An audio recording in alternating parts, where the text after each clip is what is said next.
සුබ සන්ධ්‍යාවක් සියලු දෙනාට ප්‍රථමයෙන්ම ස්තුතිවන්ත වෙනවා කෙටි දැනුම්දීමකින් ඔබ සියලු දෙනා මාධ්‍ය ආයතනවල සියලුම නියෝජිත මහතුරු මේ අවස්ථාවට පැමිණීම සම්බන්ධයෙන් විශේෂයෙන්ම අද මේ මාධ්‍ය හමුව පවත්වන්නට හේතු වුණේ ඔබ දන්නවා පසුගිය මාස කිහිපය තුළ දිවයිනේ විවිධ ස්ථානවල වෙඩි තබා මනුෂ්‍ය ඝාතනය කිරීම සිද්ධ වුණා. ඒ සිදුවීම එක්කම සමහර වෙලාවට සමාජය තුළ යම් මතයක් නිර්මාණය වෙනවා පොලිසිය මේ තත්ත්වය සොයා බලන්නේ නැද්ද?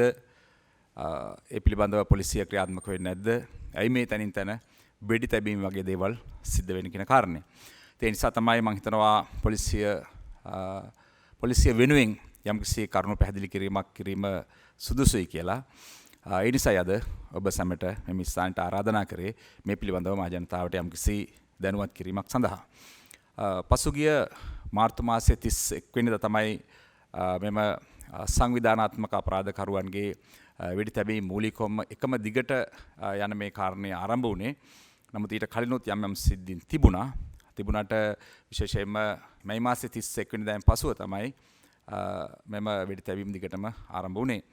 මේ වන විට විශේෂයෙන්ම වෙඩි තබා මනුෂ්‍ය ඝාතනය කිරීමේ සිදුවීම් 26ක් පමණ වාර්තා වෙලා තියෙනවා මේ මාසයේ 31 වෙනිදාන් පසුව. ඒ වගේම එම සිදුවීම් 26න් පුද්ගලයන් 30 දෙනෙක් මිය ගිහිලා තියෙනවා. ඒ වගේම පුද්ගලයන් 16 දෙනෙකුට ආසන්න සංඛ්‍යාවක් තුවාල ලැබලා තියෙනවා වෙඩි තැබීම් නිසා. මෙම තත්ත්වය මේ මාසයේ 31 වෙනිදාන් පසුව ඒ පාලනය කිරීම සඳහා අවශ්‍ය යම් පියවර ගනිමින් අදාළ පොලිස් සසම්මල ස්ථාපතිවරු, කොට්ටාශ බාර නිලධාරීන්, ඒ වගේම සහකාර පොලිස් අධිකාරීවරුන්, ඒ වගේම දිසාවන් බාර නියෝජ්‍ය පොලිස්පතිවරුන් මේ සියලු දෙනා කටයුතු කළා. මේ වන විට මේ සඳහා සම්බන්ධ වෙච්ච වෙඩික්කරුවන් රාශියක්, ඒ වගේම වෙඩි තැබීම සඳහා භාවිතා කරන ලද ගිනි අවි කීපයක්, ඒ වගේම ඔවුන් වෙඩි තැබීම සඳහා පැමිණි යතුරු පැදි වාහන එවැනි දේවල් සොයාගෙන අත්අඩංගුවට ගැනීම කටයුතු කරලා තියෙනවා. පසුගිය කාල සීමාව තුළ ඒ සිදුවෙච්ච සිදුවීම් වලට අදාළව තවදුරටත් සොයා ගන්නට අවශ්‍ය කරන ඒ කියන්නේ වෙඩික්කරුවන්, ඒ වගේම මීට සම්බන්ධ වෙච්ච පුද්ගලයන්, ඒ වගේම ඔවුන් පැමිණි වාහන යතුරු පැදි සොයා ගැනීමටත් තව තියෙනවා. ඒ සඳහා අවශ්‍ය කරන විමර්ශන කටයුතු මේ වන විට සිද්ධ වෙනවා. බොහෝ අය විමසන කාරණයක් තමයි ඇයි මේ සිද්ධ වෙන්නේ කියලා. විශේෂයෙන්ම කරුණු කීපයක් අපිට මේ සම්බන්ධ විමර්ශනය කිරීමේදී අනාවරණය වුණා. පළවෙනි කාරණය තමයි මෙම සිදුවීම් පිටුපස ලංකාවේ සිට විදේශගතව සිටින යම් මද්ද්‍රව්‍ය ජාවාරම් වලට සම්බන්ධ පිරිස් මේවා මෙහෙවන බව පේනවා. ඒ වගේම ඒවට සම්බන්ධකමක් දක්වනව අනාවරණය වෙලා තිබෙනවා විමර්ශනවලදී.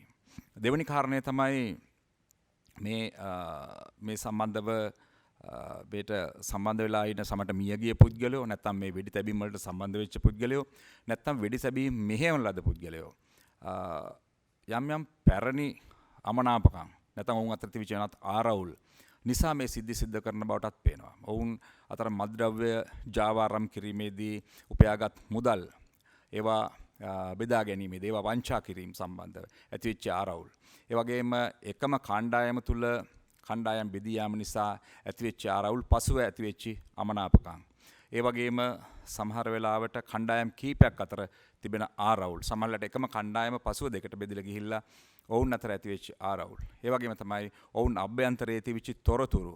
ඒ තොරතුරු බාහිර පාර්ශවයන්ට අනාවරණය වීම නිසා ඒවා අනාවරණය කිරීමට දඬුවම් වශයෙන් දීපු මේ ඝාතනය කිරීම දකින්නට තියෙනවා.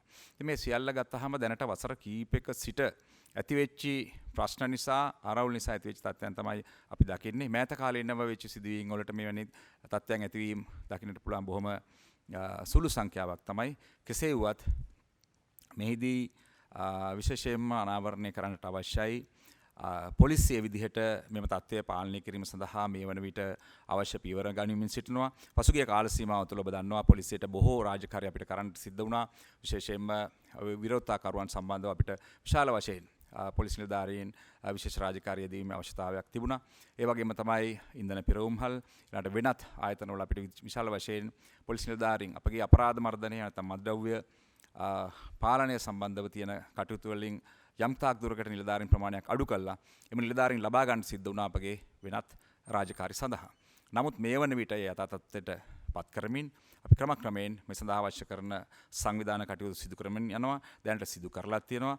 විශේෂයෙන්ම පොලිස් ස්ථානවල අපරාධාංශ, ඊළඟට කොට්ටාශ බුද්ධ්‍යංශ, ඒ වගේම කොට්ටාශ අපරාධ විමර්ශනාංශ, පොලිස් විශේෂ කාර්ය බලකාය, ඒ වගේම පොලිසියේ බුද්ධ්‍යංශ, ඒ වගේම රාජ්‍ය බුද්ධි සේවය මේ සියලු අංශ එකතු කළා ඔවුන් විසින් තොරතුරු ලබා ගැනීමෙන් පුද්ගලයන් හඳුනා ගැනීමෙන් කටයුතු කිරීම සඳහා අවශ්‍ය වැඩපිළිවෙලක් සකස් කරලා තියෙනවා. ඒ නිසා මහජනතාවට අපිට දකින්නට ඉදිරියේදී අපි මේ තත්ත්වය පාලනය කිරීමට කටයුතු කරනවා. නමුත් ඔබ දන්නවා පසුගිය කාල සීමාව තුළ සමාජය තුළ ඇතිවෙච්ච යම් යම් කරුණු කාරණා නිසා පොලිස් නිලධාරීන්ට බොහෝ විට යම් යම් තාඩන පින්න වලට මුහුණ දෙන්නට සිද්ධ වුණා.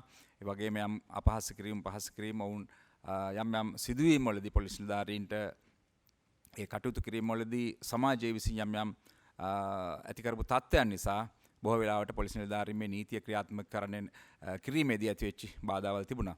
ඉතින් මේ තත්ත්වය සංවිධානාත්මක අපරාධකරුවන් බොහෝ විට වරදවා තේරුම් ගන්නට ඇති. පොලිසිය ඉදිරියේදී මේ සම්බන්ධව නීතිය ක්‍රියාත්මක කිරීම සඳහා යම්කිසි අඩපණ භාවයක් පෙන්වයි කියන කාරණය. ඒ නිසා වුන් සමහරලාට මේට පෙළඹෙන්නට ඇති. එය සමහරටම රැල්ලක් ආකාරයට මේ ආකාරයේ සිදුවනවා වෙන්නට පුළුවන්. අපිට දැනට තේරුම් යන ආකාරයට එවැනි තත්ත්වයක් දකින්නට තිබෙනවා. නමුත් පොලිසිය ඉදිරියේදී මේ සම්බන්ධව අවශ්‍ය ක්‍රියාමාර්ග සම්පූර්ණයෙන්ම ගනු ලබනවා. ගනු ලබලා අවශ්‍ය කරන කියන්නේ මේ ආයතන සියල්ල එකතුව සංවිධානාත්මකව මේ සඳහා මුහුණ දීමට අවශ්‍ය ක්‍රියාමාර්ග සැලසුම් කරන ලබනවා. ඒ වගේම තමයි විශේෂයෙන්ම පොලිස් නිලධාරීන් හෝ වෙනත් ආයතනවල මේ ක්‍රියාවලියට සම්බන්ධ වෙනත් රාජ්‍ය ආයතන වෙන්න පුළුවන්, වෙනත් ආයතන වෙන්න පුළුවන්. එවැනි ආයතනවල යම් නිලධාරීන් සිටිනවා නම් ඒට සම්බන්ධතාවයක් දක්වලා මෙවැනි පුද්ගලයන්ට උදව් උපකාර කරන පිරිස් දකින්නට පුළුවන්. අපිට අනාවරණය වුණොත් යම්කිසි ආකාරයක විමර්ශනවලදී එවැනි පුද්ගලයන්ට විශේෂයෙන් පොලිස් නිලධාරීන් ඒවා වෙනත් කොටසක් ඒවා වෙනත් රාජ්‍ය නිලධාරීන් ඒවා මේට සම්බන්ධතාවයක් දක්වලා යම්කිසි ආකාරයක ඔවුන්ට අනුග්‍රහයක් දක්වන ආකාරයේ තත්ත්වයක් නිරීක්ෂණය වෙනවා නම් ඔවුන්ට එරෙහිවත් කටයුතු කිරීමට ක්‍රියා කරනු ලබනවා. පසුගිය කාල සීමාව තුළ අපි මාස 7 තියෙනවා දැනට මේ ගිනිඅවි අත්අඩංගුවට ගැනීම විශේෂයෙන්ම 2018 වර්ෂයේ ගත්තොත් මේ වර්ෂ කීපයක් තුළ ගිනිඅවි අත්අඩංගුවට ගැනීම සලකලා බැලුවොත් T56 ගිනිඅවි 191ක් 2019 වර්ෂයේ T56 ගිනිඅවි 19ක්, ඒ වගේම 2020 වර්ෂයේ 36ක්, 2021 වර්ෂයේ 13ක්, 2022 වර්ෂයේ මේ දක්වා ගිනිඅවි 6ක් අත්අඩංගුවට ගෙන තියෙනවා. පිස්තෝල අවි ගත්තොත් අපි 2018 31ක්, 19 37ක්, 20 35ක්, 21 23ක්, 2022 11ක් අත්අඩංගුවට ගෙන තියෙනවා. ඒ වගේම තමයි රිවෝල්වර් 2018 22ක්, 19 30ක්, 2020 18ක්, 2021 23ක්, 2022 11ක් අත්අඩංගුවට ගෙන තියෙනවා. ඊට අමතරව මේ රිපීටර් AK47 ළඟට බෙහෙත් කොටන තුවක්කු, ඒ වගේම බෝර 12 තුවක්කු, ගල් කඩස් වැනි වෙනත් ගිනිඅවි අත්අඩංගුවට ගැනීම කර තියෙනවා පසුගිය කාල සීමාව තුළ. ඉතින් මේ සියල්ල අපි කරන්නේ පොලිසියේ අදාළ අපරාධ මර්ධනය සඳහා යොමු වෙච්ච අදාළ විමර්ශන නිලධාරීන් විසින් තමයි මේ කටයුතු සිදු කරන්නේ. ඉතින් මේ ආකාරයට අපි නිරන්තරයෙන් වැටලීම් කරනවා, නිරන්තරයෙන් සැකකරුවන් අත්අඩංගුවට ගැනීම කරනවා. ඒ නිසා පොලිසියේ දැන් 2022 වර්ෂනත් අපිට දකින්නට පුළුවන් දැන් බෙහෙත් කොටන තුවක්කු වගේ දේවල් මේවත් විවිධ මනුෂ්‍ය ඝාතන සඳහා අපි දන්නවා විවිධ පරිසරවල යොදා ගන්නවා. දැන් එයින් තුවක්කු 648ක් අත්අඩංගුවට ගෙන තියෙනවා මේ මාස කීපය තුළ. T56 ගිනිඅවි 6ක්, පිස්තෝල 11ක් අපි අත්අඩංගුවට අරන් තියෙනවා. ඒ වගේම රිවෝල්වර් 11ක් අත්අඩංගුවට අරන් තියෙනවා. මේ සියලු කාරණා අතරෙත් අපි මේ වැටලීම් සිදු කළා මේ අවි ආයුධ සොයා ගැනීමට කටයුතු කරලා තියෙනවා. ඉතින් ඉදිරියේදීත් අපි මේ වැටලීම් තවදුරටත් වර්ධනය කරලා අත්අඩංගුවට ගැනීම කිරීමට ක්‍රියා කරනු ලබනවා. ඒ වගේම තමයි අපරාධ වාර්තා වීම ගත්තොත් දැන් උදාහරණයක් විදිහට සමාජයේ සාමාන්‍යයෙන් කතා වෙනවා මේ දවස්වල අපරාධවල වර්ධනයක් තියෙනවද කියන එක. අපරාධ වැඩි වෙලා, මංකොල්ලකම් වැඩි වෙලා, මනුෂ්‍ය ඝාතන වැඩි වෙලා කියලා. දැන් මගේ අතේ තියෙනවා 2021 අවුරුද්දේ මුල් මාස 7.31 දක්වා වාර්තා වූ අපරාධ දැන් ශරීරය පිළිබඳ අපරාධ කියලා කියන්නේ පුද්ගලයෙකුගේ ශරීරයට කරන්න පුළුවන් අපරාධ කියන්නේ මිනිමැරීම් ඊළඟට පහර දීම් තුවාල කිරීම වගේ දේවල් ගත්තොත් වාර්තා වෙලා තියෙනවා 3979ක් 7:31 දක්වා 2021 වර්ෂයේ. නමුත් 2022 වර්ෂයේ 7:31 ඒ කියන්නේ 7 වෙනි මාසේ 31 දක්වා වාර්තා වෙලා තියෙනවා 3983ක්. මොකද 2021 වර්ෂයේ 3979යි 2022 වර්ෂයේ වාර්තා වෙලා තියෙන 3983යි. ඒ වගේම තමයි දේපල සම්බන්ධව, ඒ කියන්නේ දේපල සොරකම් කිරීම, මුදල් හෝ වෙනත් වටිනා දේපල සොරකම් කිරීම සම්බන්ධව වාර්තා වෙලා තියෙනවා 10067ක්.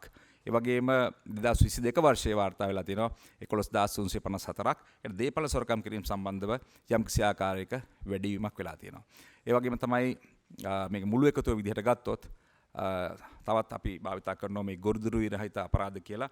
ඒ කියන්නේ පුද්ගලයේ ගොදුරු නොවුණු අපරාධ තියෙනවා සාමාන්‍යයෙන් අපි ඔය ගිනිය විශ්වා ගැනීම වගේ දේවල්. ඉතින් ඒවත් අපි වාර්තා කරලා තිනවා. එහෙම ඒ වාර්තාවල එකතුව ගත්තොත් 2021 ජනවාරි මාසෙ ඉඳලා 7:31 දක්වා මුළු අපරාධ සංඛ්‍යාව 21644ක් සිද්ධ වෙලා තියෙනවා.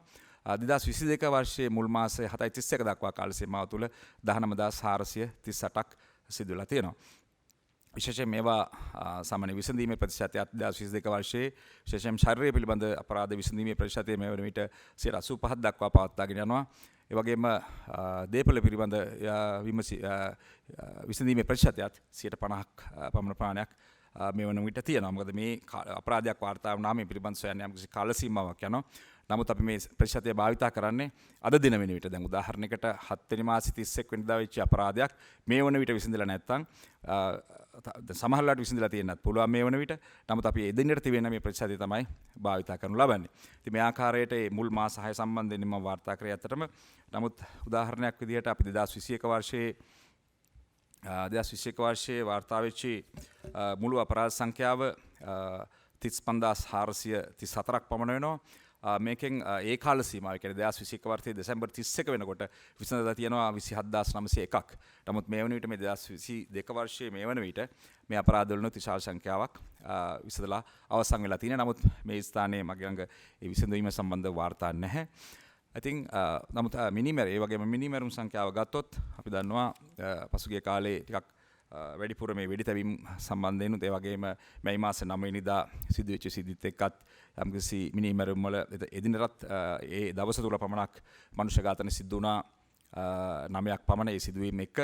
ඒ අනුව 2022 වර්ෂයේ 7 වෙනි මාසේ 31 වෙනිදා වෙන විට මනුෂ්‍ය ඝාතන 341ක් පමණ වෙලා තිබුණා. 7 වෙනි මාසේ 31 වෙන විට මේ සම්බන්ධව ගත්තොත් දැන් 2021 වර්ෂයේ සිද්ධ වෙලා තියෙනවා මනුෂ්‍ය ඝාතන 521ක් විතර. මේ මුල් මාසෙ 2022 මුල් මාස 6 341ක් පමණ මනුෂ්‍ය ඝාතන සිදු වෙලා තියෙනවා. ඒ සම්බන්ධයෙන් ඒ වගේම 2021 වර්ෂයේ දෙසැම්බර් 31 වන විට මනුෂ්‍ය ඝාතන සම්බන්ධව වාර්තා වූ පැමිණිල්ලට අදාළව 494ක් විසඳලා අවසන් කරලා තිබුණා. දෙසැම්බර් මාස 31 වෙන විට 2021 වර්ෂයේ. ඒ වගේම 2022 වර්ෂයේ 7:31 වන විට වාර්තා වෙච්ච මනුෂ්‍ය ඝාතන වලින් 341කින් 289ක් විසඳලා අවසන් වෙලා තියෙනවා මේ වන විට. ඉතින් සාමාන්‍යයෙන් ගත්තොත් මේ සංඛ්‍යා ලේඛන රාශියක් තියෙනවා ඉදිරිපත් කරන්නට පුළුවන්. නමුත් මහජනතාව අතර අපි දන්නවා මගේ ළඟ තියෙන දැනට මේ පොලිසියට වාර්තා වූ අපරාධ සම්බන්ධයෙන් පමණයි. සමහර වෙලාවට මේ මත්ද්‍රව්‍ය වලට ඇබ්බැහි වූවන් විසින් කරනු ලබන සුළු අපරාධ සමහර වෙලාවට මහජනතාව එන්නේ නැහැ පැමිණිලි කරන පොලිස් ස්ථානවලට. ඒ නිසා ඒ සම්බන්ධව පොලිසිය සතුව වාර්තා නොතිබෙන්නට පුළුවන්. නමුත් පොලිස් සතු වාර්තා තමයි මම ඉදිරිපත් කරනු ලැබුවේ. ඒ වගේම විශේෂයෙන්ම මේ මත්ද්‍රව්‍ය පාලනය සඳහාත් පසුගිය කාල සීමාව තුළ අපි විශාල කියන්නේ මොන ආකාරයේ රාජකාරී තිබුණත් වැටලීම් සඳහා විශාල ක්‍රියාමාර්ග ගත්තා. දැන් උදාහරණයක් විදිහට 2022 ජනවාරි මාසේ 1 වෙනිදා ඉඳලා 8:30 දක්වා 2022 8:30 දක්වා මා ළඟ තියෙනවා සංඛ්‍යා ලේඛන අත්අඩංගුවට ගැනීම සංඛ්‍යාව. දැන් හෙරොයින් ගත්තොත් එහෙම කිලෝග්‍රෑම් 1012යි ග්‍රෑම් 374ක් අත්අඩංගුවට ගෙන තියෙනවා පොලිස් නිලධාරීන් විසින්. මේ සියලුම රාජකාරී අතරේ වැටලීම් සිදු කළා. පොලිසිය සහ විශේෂයෙන් මේකට සම්බන්ධ වෙනවා නාවික හමුදාවත් එකතු වෙලා. ඒ වගේම ශ්‍රී ලංකා රේගුවේ අනේ මේ මුල් මාසයේ නාවික හමුදාවේ සම්බන්ධතාවය තියෙනවා. ඒ අනුව 1012ක් කිලෝග්‍රෑම් අත්අඩංගුවට ගැනෙනවා. ඒ වගේම මේ සම්බන්ධයෙන් නඩු 21648ක් අධිකරණ නඩු පවරලා තියෙනවා මද්ද්‍රව්‍යයට අදාළව. ඊට අමතරව සැකකරුවෝ 21581ක් අත්අඩංගුවට අරගෙන තියෙනවා. ඒ වගේම විශේෂයෙන්ම ගංජා සම්බන්ධව අපි කියනවා කේරළ ගංජා කියලා. විශේෂයෙන් මෙතන තියෙන වැඩිපුරම මේ කේරළ ගංජා කියන ප්‍රමාණය කේරළ ගංජා කියන්නේ ඉන්දියාවෙන් ගෙන්නන මේ ගංජා කිලෝග්‍රෑම් 6688ක් අත්අඩංගුවට ගෙන තියෙනවා. නඩු 16884ක් පවරලා තියෙනවා. පුද්ගලයන් 16705ක් අත්අඩංගුවට අරගෙන තියෙනවා. ඒ වගේම කොකේන් කියන මත්ද්‍රව්‍ය කිලෝග්‍රෑම් 364යි ග්‍රෑම් 671ක් අත්අඩංගුවට ගෙන තියෙනවා. ඒ 671ටම තියෙන ඇත්තටම මේ නඩු තියෙන 7ක් පුද්ගලයන් අත්අඩංගුවට අරගෙන තියෙනවා 11 දෙනෙක්. දැන් හාෂිෂ් කියන මත්ද්‍රව්‍ය ගත්තොත් ඒත් කිලෝග්‍රෑම් 36යි ග්‍රෑම් 920ක් අත්අඩංගුවට ගෙන තිබෙනවා. මේ ආකාරයට ඒ වගේම සින්තටික් ඩ්‍රග්ස් කියලා කියන්නේ මේ මත්ද්‍රව්‍ය වෙනුවට එන වෙනත් විකල්ප මත්ද්‍රව්‍ය විශේෂයෙන්ම හෙරොයින් වගේ දේවල් වෙනුවට භාවිතා කිරීම සඳහා සමාජයට පිවිසෙන මේ මත්ද්‍රව්‍ය විශේෂයෙන්ම එවැනි මත්ද්‍රව්‍ය කිලෝග්‍රෑම් 77ක් අත්අඩංගුවට ගෙන තිබෙනවා. ඒ වගේම කැප්සියුල් බාරයට අරගෙන තියෙනවා 9406ක්. ඒ වගේම ටැබ්ලට්ස් 40718ක්. නඩු පවරලා තිනවා 3813ක්.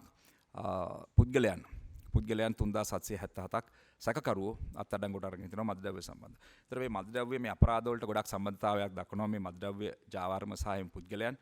ඒ නිසා මේ මත්ද්‍රව්‍ය පාලනය කිරීම සඳහා අවශ්‍ය කරන මෙහෙයුම් නොකඩවා සිදු කරනු ලබනවා. ඒක දිශාවකින් ඒ වගේම ඊට සම්බන්ධතාවය දක්වනවා විශේෂයෙන්ම බුද්ධ්‍යංශ සහ අනිකුත් පොලිස් ප්‍රාදේශීය පිහිටි පොලිස් ස්ථාන සහ අනිකුත් පොලිසි ඒ වගේම මෙම මද්ද්‍රව්‍ය ජාවාරම්කරුවන් සහ ඊට සම්බන්ධිත මේ සංවිධානාත්මක අපරාධකරුවන් පාලනය කිරීම සඳහා අවශ්‍ය කරන මෙහෙයුම් ක්‍රියාත්මක කරනු ලබනවා. මේ තත්ත්වය ඉදිරියේදී අපි වැඩි කිරීමට තමයි සැලසුම් කරලා තියෙන්නේ. ඒ ආකාරයට මේ සමාජයේ මේ යම් කිසි ආකාරයක මේ වෙඩි තැබීම් සම්බන්ධව තියෙන මේ තත්ත්වය පාලනය කළා අවශ්‍ය කරන ක්‍රියාමාර්ග සියලුම අංශවල සහභාගීත්වයෙන් සහයෝගයෙන් සහ ඒ පිළිබඳව තියෙන තොරතුරු නියම පරිදි විශ්ලේෂණය කළා කටයුතු කරන්න ක්‍රියා කරනු ලබනවා ඉදිරි කාල සීමාව තුළ. ඒ නිසා තමයි මා ජනතාවට දැනුවත් කිරීමක් අවශ්‍ය වෙන්නේ. නමුත් තමයි ඒ වගේම ජනතාවගෙන් ඉල්ලා සිටිනවා ඔබට මේ සම්බන්ධව යම් කිසි තොරතුරක් තිබෙනවා නම් කරුණාකරලා පොලිසියට දැනුම් දෙන්න. ඔබගේ අනන්‍යතාවය දැනුම් දෙන්නට අවශ්‍ය නැහැ. 118 කියන දුරකථන අංකය මහජන ආරක්ෂක අමාත්‍යාංශය ස්ථාපිත කරලා තියෙනවා. ඒට දැනුම් දෙන්න පුළුවන්. ඒ වගේම 119 කියන දුරකථන අංකය ක්‍රියාත්මක වෙනවා ශ්‍රී ලංකා පොලිසියේ. ඒ වගේම 1990 කියන දුරකථන අංකය ක්‍රියාත්මක වෙනවා. ඔබට මේ දුරකථන අංක තුනටම අමතලා සත්‍ය තොරතුරු ලබා දීමේ හැකියාව තිබෙනවා. සත්‍ය තොරතුරු පමණක් ලබා දෙන්න. මොකද නැත්නම් පොලිස් නිලධාරීන් අනවශ්‍ය ආකාරයට අනවශ්‍ය තොරතුරු ලැබීම තුළ සමහර වෙලාවට ඒ සමාජයේ ඒ පොලිස් නිලධාරියාගේ අනවශ්‍ය ලෙස අනවශ්‍ය කාලයක් ගත කිරීමට සිදුවීම තුළ තවත් අපරාධයකට අවස්ථාව සැලසෙන්නට පුළුවන්. ඒ නිසා අපි මා ජනතාවගෙන් ඉල්ලා සිටිනවා ඔබ සතු තොරතුරු තිනම් ලබා දෙන්න. පොලිසිය සම්බන්ධයෙන් ක්‍රියාත්මක වෙනවා. මේ සියලුම අපරාධ මර්ධනයට මහ ජනතාවගේ තොරතුරු ඉතාම වැදගත්. මේ අත්අඩංගුවට ගැනීම සහ මේ සියලු කාරණා මත්ද්‍රව්‍ය සම්බන්ධව ඒවා වෙනත් කාරණා සම්බන්ධව ඒවා මේ සියල්ල පොලිසිය කරලා තියෙන්නේ මහ ජනතාවගේ සහයෝගයෙන් සහ ඔවුන් ලබා දෙන තොරතුරු තුලින්. ඒ නිසා අප තවදුරටත් ඉල්ලා සිටින්නේ ඔබ තොරතුරු තියනවා ලබා දෙන්න කියන කාරණය. ඉතින් යම්කිසි ප්‍රශ්නයක් ඔබතුමාලට තියෙනවා නම් මේ සම්බන්ධව මේ අවස්ථාවේ විමසීමේ හැකියාව තියෙනවා.